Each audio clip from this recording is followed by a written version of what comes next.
o autor deste cântico e de outros, ele cansou de produzir e ouvir aquilo que o movimento de música gospel hoje produz. Muita música repetitiva, sem sentido e sem doutrina, e começou a produzir músicas baseadas nas escrituras. Esse é um exemplo que nós temos aí, e interessante que ele não era de origem calvinista, né? E nós que temos e conhecemos a doutrina, precisamos influenciar a cultura da nossa época, produzindo música de qualidade, com boa letra, com boa música, e tudo isso para a glória de Deus. Então, é um dos exemplos aí de cânticos com uma consistência doutrinária muito, muito importante e que fixa na nossa mente aquilo que Efésios 2 já nos ensina. Então vamos seguir em frente. Parabéns aí pelos meninos que têm procurado selecionar boa música para a gente cantar e louvar ao Senhor. Zacarias capítulo 11, vamos concluir hoje. Capítulo 11 do livro do profeta Zacarias. Demos uma parada no domingo passado por conta da importância de batizarmos mais um filho da aliança no domingo passado, que foi o pequeno Arthur, e nós trouxemos então uma mensagem falando do valor da palavra de Deus sendo aplicada na devoção familiar.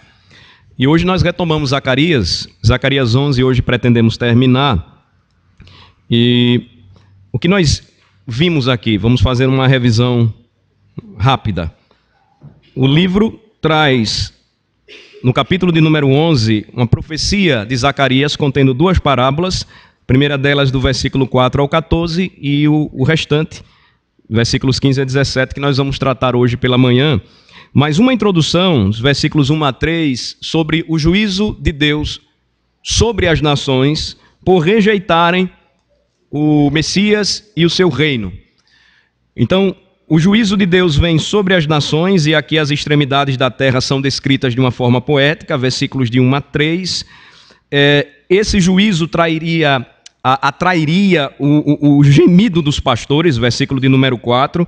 Eis o uivo dos pastores, porque a sua glória é destruída. Eis o bramido dos filhos dos leões, porque foi destruída a soberba do Jordão. Então, sinal de juízo, consequência da rejeição dos povos ao Deus de toda a terra. E então, os versículos de 4 a 14 traz uma profecia a respeito da rejeição futura que as nações elas teriam com relação ao Messias prometido a Jesus Cristo.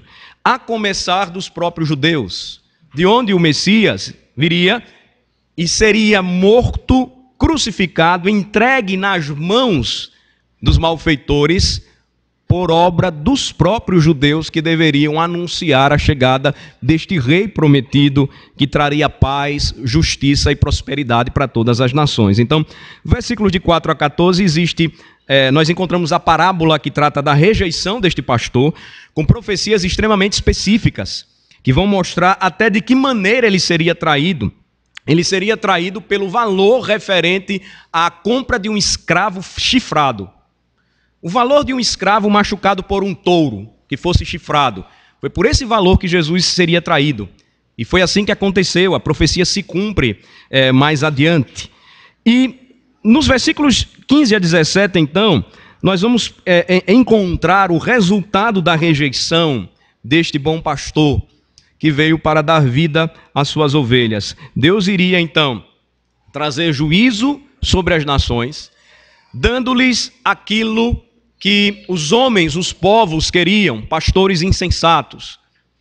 E estes pastores insensatos, porque seriam um modelo contrário àquele que deveria ser aceito, o Messias, o bom pastor, o supremo pastor, eles também sofreriam com isso. Então aqui há uma mensagem profética dirigida não somente para Israel, mas para todas as nações da terra.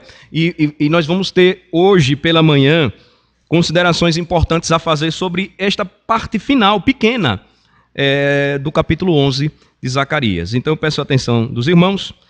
Nós percebemos então o resultado aqui, o curso dessa rejeição.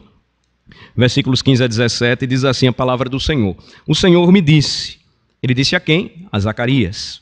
Toma ainda os petrechos de um pastor insensato, porque eis que suscitarei um pastor na terra, o qual não cuidará das que estão perecendo, não buscará a desgarrada, não curará a que foi ferida, nem apacentará a sã, mas comerá a carne das gordas e lhes arrancará até as unhas.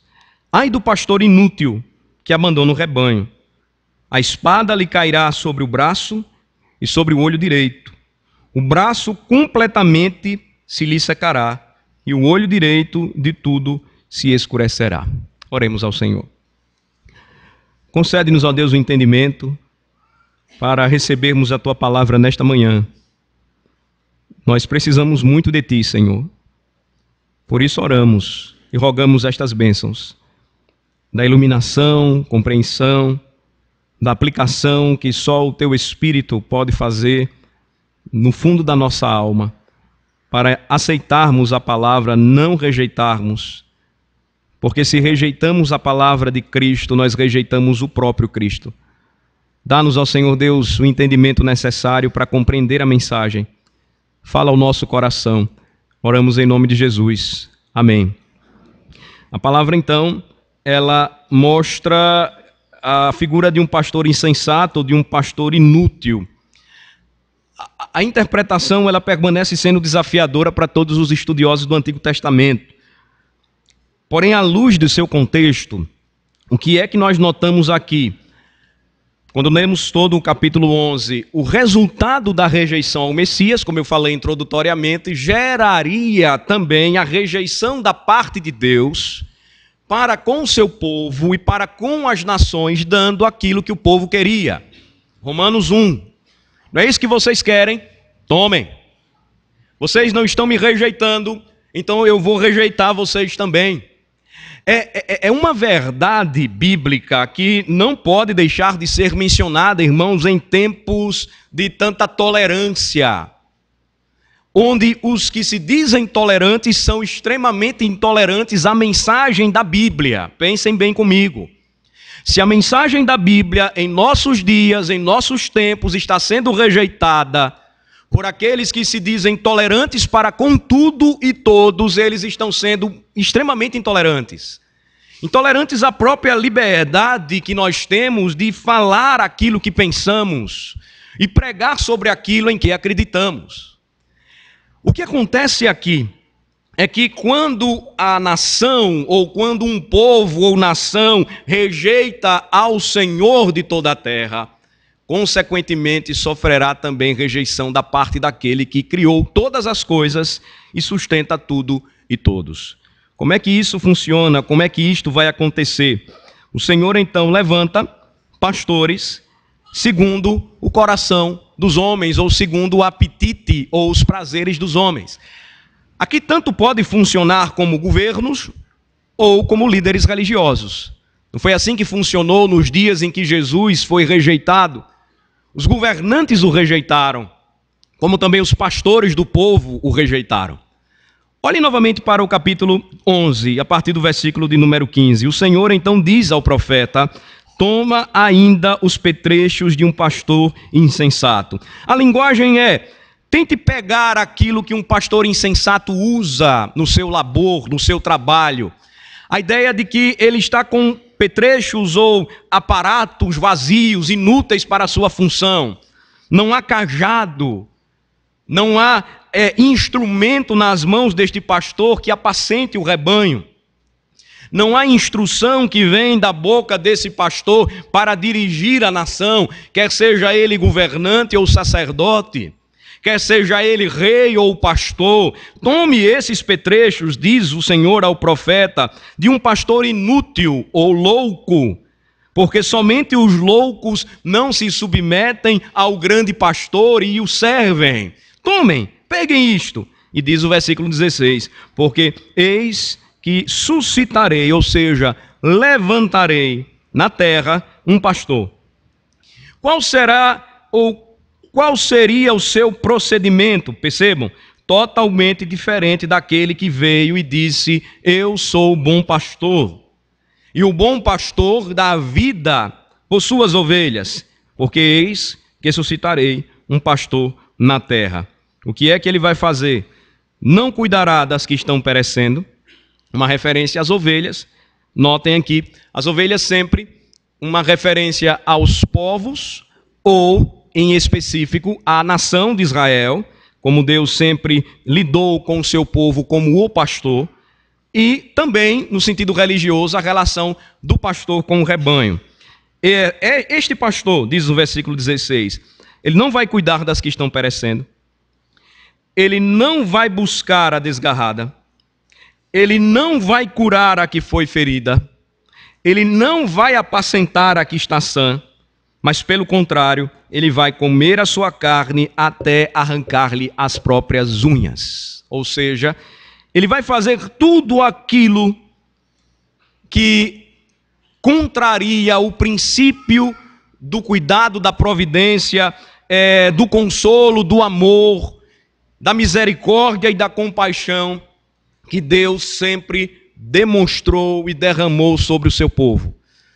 O resultado, então, irmãos, desta rejeição ao bom pastor é experimentar, então, o juízo de Deus, e este juízo, ele vem sobre todas as nações. O julgamento aqui, como eu disse aos irmãos, não é apenas contra Israel, mas este julgamento viria sobre todos aqueles que rejeitam a Deus, porque o homem insensato, ele encontra em seu caminho a ira de Deus. Ele encontra em seu caminho o juízo de Deus. E não nos enganemos, irmãos, ainda hoje é o que nós estamos vivenciando no mundo. Ainda hoje é o que nós estamos vivenciando em nossa nação. A mesma rejeição sofrida pelo Messias em Jerusalém, quando ele foi trocado, preferido por um ladrão e foi crucificado no lugar dos ímpios. É a mesma rejeição que ainda hoje nós estamos experimentando ou estamos oferecendo ao Senhor. Qual o resultado disso? Nós então passamos a sofrer rejeição da parte de Deus. Isso é muito sério. Isso é tão importante para o tempo que nós estamos vivendo hoje. E por que nós não escolhemos mensagens para pregar? A não ser que tenhamos momentos específicos ou especiais, mas vocês acompanham, nós abrimos o texto e seguimos uma rota, um destino, uma sequência. É tão importante para nós hoje, que me admira ainda hoje gastarmos tempo no dia do Senhor para falar mal dos nossos governantes. E eu não sou aqui nem de um lado nem do outro, eu sou um pregador. E eu abro a Bíblia e procuro pregá-la com fidelidade. E a minha pergunta específica é esta: como é que você enxerga o que nós estamos experimentando hoje enquanto nação? É apenas um problema de corrupção? É apenas um problema de desgoverno? É apenas um problema de um ensaio de uma embrionária perseguição? Ou é juízo de Deus sobre o país? Ou é juízo de Deus sobre o número ou percentual de evangélicos em nosso país que é falso? Um número ou uma massa de evangélicos que nem conhece a Bíblia, que nem lê a Bíblia, que não sabe nem testemunhar da sua fé, que ama pirataria,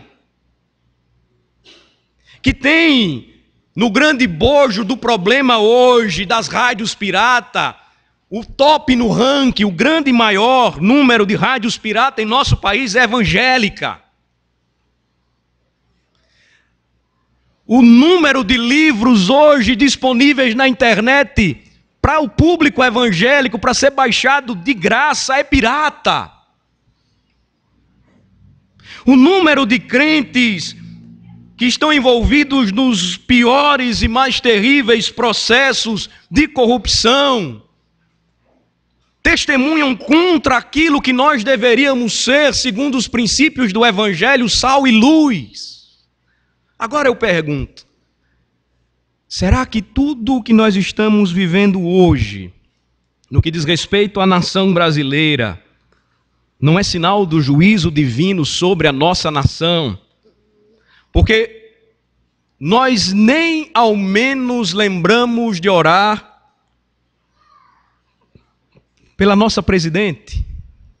Você não concorda com ela, mas você tem o dever de orar por ela, pelos seus governantes, prefeito, governador, independente da sua opção ou posição política. Você deveria enxergar o mundo colocando estas lentes, a Bíblia. E o que é que a Bíblia manda você fazer? Você precisa ser muito mais do que um debatedor de Facebook, um debatedor de esquina, ou mais do que um daqueles que gasta tempo, às vezes, no dia do Senhor, ao invés de comentar o que aprendeu na escola dominical ou o sermão, e já me aperreia lá na porta falando de política.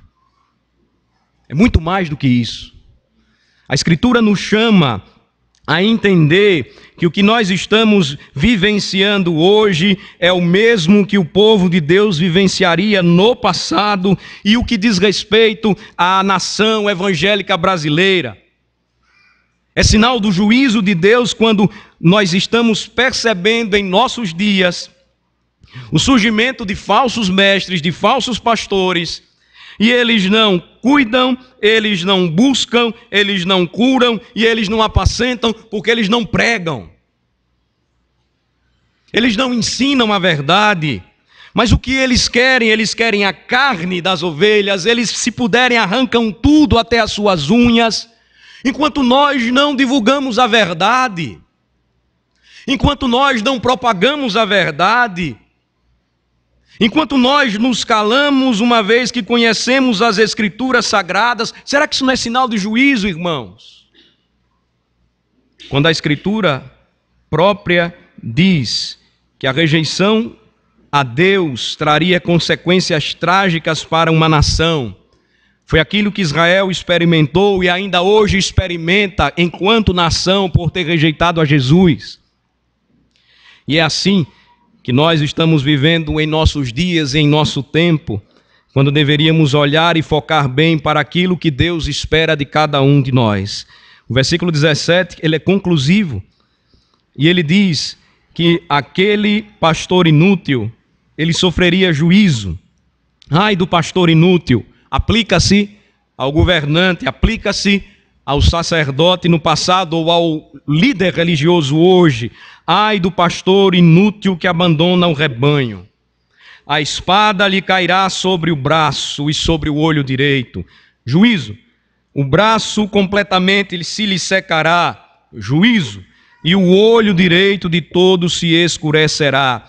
Enquanto o povo de Deus, se assim se considera e se gosta de ser chamado assim, continua a proteger o ímpio, continua a amar o que o ímpio faz, não se levanta indignado em oração e clamor e ação correta, bíblica, diante daquilo que vê, o juízo de Deus, então, ele continuará sendo derramado sobre o povo.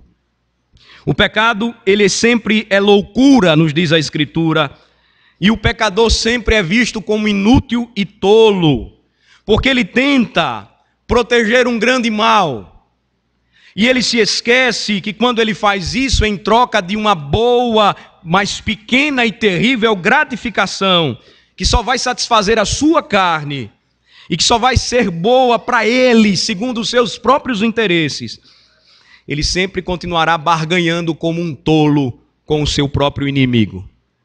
Ele não estará olhando e observando aquilo que a própria Escritura diz. Zacarias 11 encerra nos lembrando o seguinte, irmãos: os governantes ímpios, os pastores insensatos, eles são sempre uma maldição de Deus sobre uma nação. Percebam como nós precisamos pensar muito mais além daquilo que nós estamos fazendo. Percebam, nunca eu devo me contentar com aquilo que eu estou vendo. Se você deve viver descontente com alguma coisa, insatisfeito com alguma coisa, você deve sempre viver descontente e insatisfeito com a sua própria situação diante de Deus, como pecador.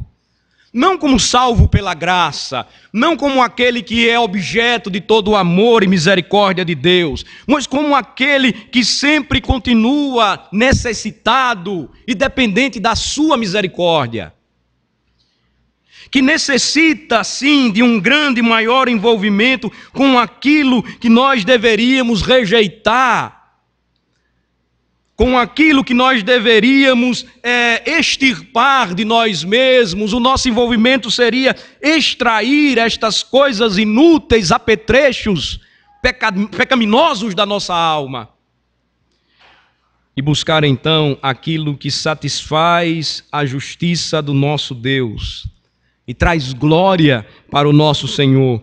Uma vida humilde, aos pés da cruz, entendendo como nós somos desafiados diante de um texto tão antigo a pensar biblicamente e a agir totalmente diferente da maneira como muitas vezes nós estamos agindo e pensando.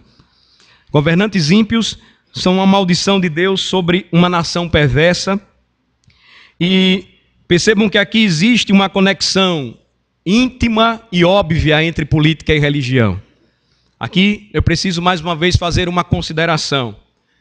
Não pense que você pode pensar ou entender política à parte da sua religião. Isso é a grande falácia ainda hoje dos nossos tempos. Não existe separação entre vida espiritual e vida secular, gente. Não existe.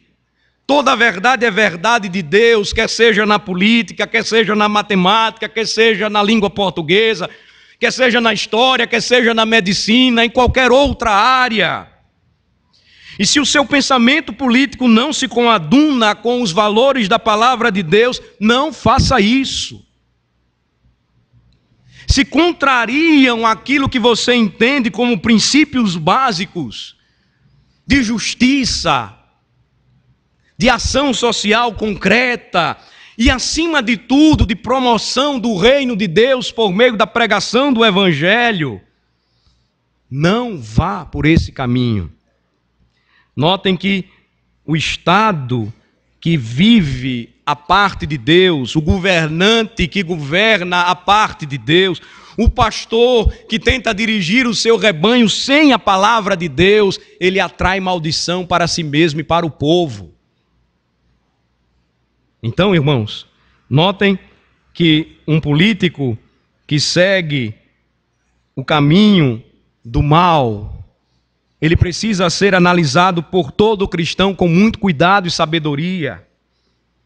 E ele precisa, sim, ser objeto da nossa oração, mas também de uma atitude muito séria da nossa parte, de rejeitar tudo aquilo que Cristo rejeita, e de abandonar tudo aquilo que não é o caminho de fato da verdade, não é o caminho, tudo aquilo que não é o caminho do Evangelho. Notem que Deus, ele é extremamente paciente para com os ímpios, ele é longânimo, e eis a razão porque Cristo, quando morreu por nós, nós ainda éramos pecadores, Romanos 5 nos lembra isto, mas há um limite, nós temos falado sobre isso. E quando este limite ele chega, quando o Senhor então, ele cansa da impiedade e da rejeição dos homens para com o seu nome e a sua glória, o juízo vem. Não nos esqueçamos, irmãos, o juízo vem. Eu queria finalizar apenas fazendo algumas observações. O texto é pequeno, já trouxe algumas aplicações para a gente. Comparem Zacarias 11 com Jeremias 23, vejam só. Jeremias, que viveu o pós-exílio, ou pré-exílio, melhor falando, ele alertou o povo a respeito disso, mas o povo não deu ouvidos às palavras do profeta. E os resultados da rejeição, então, a Deus, ao seu Messias, ao seu reino, claramente são reveladas nas Escrituras para que a gente entenda. Jeremias 23, do versículo de número 1 em diante, até o versículo de número 4, Percebam que há um alerta da parte de Deus, uma profecia, que foi dada antes do período que Zacarias viveria, já com Jeremias. Vamos ler do versículo 1 ao versículo 4 juntos? Vamos ler? Ai dos pastores que destroem e dispersam as ovelhas do meu pasto, diz o Senhor. Portanto, assim diz o Senhor, o Deus de Israel, contra os pastores que apacentam o meu povo. Vós dispersastes as minhas ovelhas e as afugentastes, e delas não cuidastes. Mas eu cuidarei em vos castigar a maldade das vossas ações, diz o Senhor. Eu mesmo recolherei o restante das minhas ovelhas de todas as terras para onde as tiver afugentado, e as farei voltar aos seus apriscos, serão fecundas e se multiplicarão. Levantarei sobre elas pastores que as apacentem, e elas jamais temerão, nem se espantarão. Nenhuma delas faltará, diz o Senhor. Então, tempos antes, o Senhor já havia falado contra os pastores de Israel. Aqui, mais uma vez, você precisa entender, naquela época, os reis e os sacerdotes, os líderes espirituais e os líderes sociais, ainda que o rei ele tivesse uma função também extremamente pastoral, porque o Estado, ainda hoje, biblicamente, ele tem por obrigação promover a verdadeira religião, promover a glória de Cristo, através de um governo justo e através do incentivo para que as nações, ou incentivo para que o seu reino ou nação promova o evangelho da paz. Notem só, a profecia então vem e diz: ai dos pastores que destroem e dispersam as ovelhas do meu pasto. As ovelhas nunca pertencem aos pastores humanos. Governantes não podem se apropriar e dizer o meu povo, este povo é meu, o povo pertence ao Senhor. Como os pastores também, religiosamente falando, eles nunca podem dizer isso. Pertencem estas ovelhas a Deus. Portanto, vejam só a conclusão. Assim diz o Senhor, palavra profética de juízo, o Deus de Israel, contra os pastores que apacentam o meu povo. O que foi que eles fizeram? O mesmo que Zacarias profetizaria. Vocês dispersaram as minhas ovelhas, vocês as afugentaram, não cuidaram delas, e eu então vou cuidar de vocês. De que maneira? Eu vou castigar a maldade das vossas ações. A rejeição, então, traz seus resultados. Grande tragédia, terrível juízo, tanto pessoal quanto a nível nacional. Percebem, irmãos, como é que é importante nós enxergarmos toda a situação, aplicando estas verdades para os nossos dias, para o nosso tempo. Se nós somos representantes de Cristo na terra, como sacerdócio universal e real, o representante verdadeiro de Cristo na terra não é o Papa. O representante verdadeiro de Cristo na terra é o seu povo, os crentes, os que pertencem a Ele. Nós temos o dever de promover os valores daquele que diz que nós não devemos promover a dispersão, o afugentamento, a falta de cuidado, porque senão nós vamos atrair não somente juízo pessoal sobre nós mesmos, mas para toda a nação.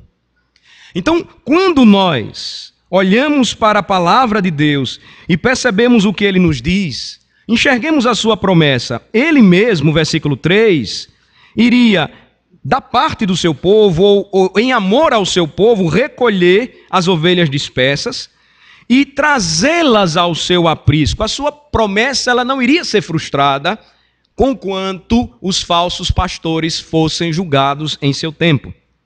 Ele levantaria pastores sobre elas, versículo 4, que as apacentassem, elas jamais teriam medo, elas não se espantariam, nenhuma delas iria faltar, porque o Senhor que age com misericórdia continuaria sendo compassivo para com o seu rebanho. Mas percebam que ao mesmo tempo que nós estamos olhando este amor paternal de Deus, o seu cuidado pactual, a sua graça maravilhosa, nós somos chamados à responsabilidade. a pensar segundo a palavra de Deus, a agir segundo a palavra de Deus e a fazer, irmãos, extrema diferença onde quer que nós estejamos. Então, isso é tão sério, isso é tão urgente, que eu conclamo mais uma vez a igreja a orar pela situação que nós estamos vivendo hoje e não simplesmente falar. Fale, mas fale depois de orar muito. Fale, mas com conhecimento de causa, segundo aquilo que a Escritura diz, a sua profecia e por que a nossa nação está do jeito que está. Porque os nossos governantes que assumem o Congresso, a Câmara ou a Assembleia Legislativa em nosso Estado, eles são colocados por nós, segundo os nossos próprios interesses. Eles são o reflexo da nossa nação. Você pode até dizer, mas pastor, eu não sou nada disso aí que está aparecendo. Mas a nível nacional, você não tem como fugir de tudo isso que a nossa nação, o nosso país está experimentando. O que fazer então? Qual a solução hoje para o nosso país? Será que a destituição, será que o impeachment, como muitos pedem, é a solução para o nosso país? É claro que não. Em 92 nós sofremos outro. Passamos por isso. Será que a solução para o nosso país são as reformas políticas que tantas pessoas clamam e esperam? Perceba, eu não sou ignorante no que eu estou falando aqui não. Eu sei que é necessária uma reforma, é necessária uma limpeza, é necessário o fim da corrupção. Mas será que começa por aí? Nós cristãos estamos pensando da forma errada. A verdadeira mudança, ela começa no coração, e só quem tem a chave e entra, acessa o coração dos homens, transforma estes homens e faz com que eles digam assim como Zaqueu: Senhor, se eu destituir alguém e defraudei, eu vou dar a ele 4 vezes mais. Quem é que faz isso? Jesus. Só o Evangelho de Jesus. É esta pregação viva que a nossa nação necessita. Essa pregação viva que os homens precisam ouvir quando nós estivermos trabalhando, quando nós estivermos nos relacionando com o nosso vizinho, conversando com eles, demonstrando o nosso testemunho. É essa mudança que os nossos filhos precisam ver em nós. É essa mudança que só pode ser alcançada se nós começarmos a entender que somos representantes de Cristo na terra. E aí, aquela ideia de domínio em Mateus 28, que envolve a pregação do Evangelho, irmãos, não é só cantar corinho no domingo na igreja, não. É você preparar o seu filho para, enquanto Cristo não voltar, dominar este mundo. E aí você sabe como é que o mundo pode ser dominado? Não é seguindo as ideias de Pink e do cérebro, não. É aplicando os valores do Evangelho. É sendo uma boa dona de casa, uma boa mãe para os filhos, é sendo um bom funcionário público, é sendo um bom profissional liberal, é enviando os seus filhos mesmo para a obra missionária, é treinando-os para assumirem postos importantes da nação. Percebam, nós pensamos o contrário. Mas o que é que as outras ideologias fazem e pensam? Investem naquilo que nós estamos deixando para os ímpios fazerem. Não estamos preocupados com a educação? Não. Reclamamos da educação, mas não estamos preocupados coisa nenhuma com a educação. Nossos filhos, eles são entregues diariamente na mão de professores ímpios. Eu estou falando isso porque minha filha vai todo dia para a mão de professor ímpio também. E ela é doutrinada. Os seus filhos também são doutrinados por valores do Evangelho? Não. Aí você vai dizer, pastor, mas isso aí é ciência, matemática é matemática, física é física. História é história? Não. É diferente quando nós ensinamos tudo isso abaixo de um Deus soberano, lembrando que todas as coisas estão submissas à palavra de Deus. Você não precisa ensinar a Bíblia na escola para falar tudo isso que eu estou dizendo aqui, não. Mas uma educação com valores cristãos promove, sim, transformações importantes em uma nação. No passado, eu já estou caminhando para o encerramento, quando as nações de origem protestante elas se estabeleceram, a primeira coisa que os governantes dispensaram dinheiro foi para a fundação de escolas cristãs.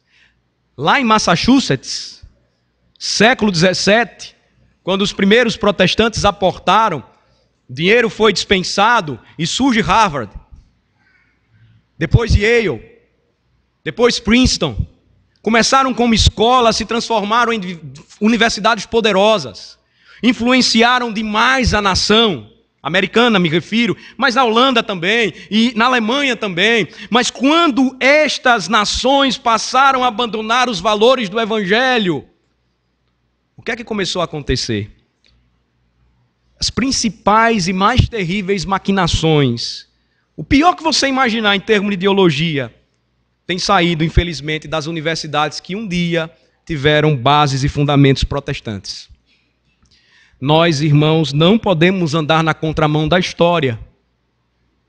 Nós somos chamados como, ainda hoje, o novo mundo, porque somos bem mais novos enquanto continente e nação do que a Europa. Somos chamados a não repetir os mesmos erros que os nossos irmãos do passado cometeram. E a entendermos que se rejeitamos a Cristo, o seu projeto de governo, o seu projeto de evangelização e missão, a nível pessoal, não esperemos que ele também não traga juízos para nós a nível nacional. Se não há envolvimento, não há transformação, não há mudança. Se não há pregação, não esperem. Ou vocês pensam que Sergipe todo vai se converter aqui dentro? A gente precisa pensar e entender que o Evangelho, como poder de Deus, não pode ficar confinado aqui. Precisa sair. E se você disser que a gente já tem feito muito, eu vou dizer que ainda falta mais.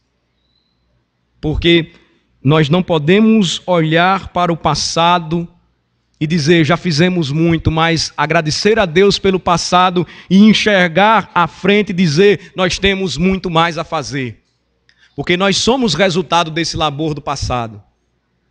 E nós somos desafiados hoje, irmãos, a pensar aquilo que a Escritura nos chama a enxergar, a fazer e a viver. Não rejeitemos então, irmãos, a Cristo, o seu projeto, a sua missão, o seu comissionamento. Se nós fizermos isso, o resultado será a exploração por pastores inúteis e insensatos, é o que nós estamos vivendo. Não adianta falar, não adianta apenas reclamar, a gente precisa orar ao Senhor, para que mais pastores sejam despertados, para que mais jovens sejam vocacionados ao ministério e preguem o Evangelho. Tudo começa aqui. Daqui então a influência ela sai e contagia uma nação. Se nós não fizermos isso, os nossos filhos continuarão sendo explorados pelos seus colegas e pelos seus amigos e influenciados como muitos estão sendo. E estão deixando as igrejas. São muitos. Eu estou pasmo com a situação de muitos amigos meus, colegas pastores, dizendo, irmãos, orem. Orem, porque o que está acontecendo de jovens deixando as igrejas e dizendo, eu sou homossexual. No Brasil, é uma coisa terrível. E por mais que os homens digam hoje, é a opção dele, deixa ele seguir o caminho dele. A Escritura diz, isso é rebeldia ao que Deus fez, ao projeto de Deus para a vida daquele garoto ou daquela garota. Servi-lo e estabelecer família para a glória dele. Se nós não fizermos nada, irmãos, não esperemos bons resultados. O juízo de Deus vem sobre a nação e, consequentemente, ele começa a atingir também a igreja.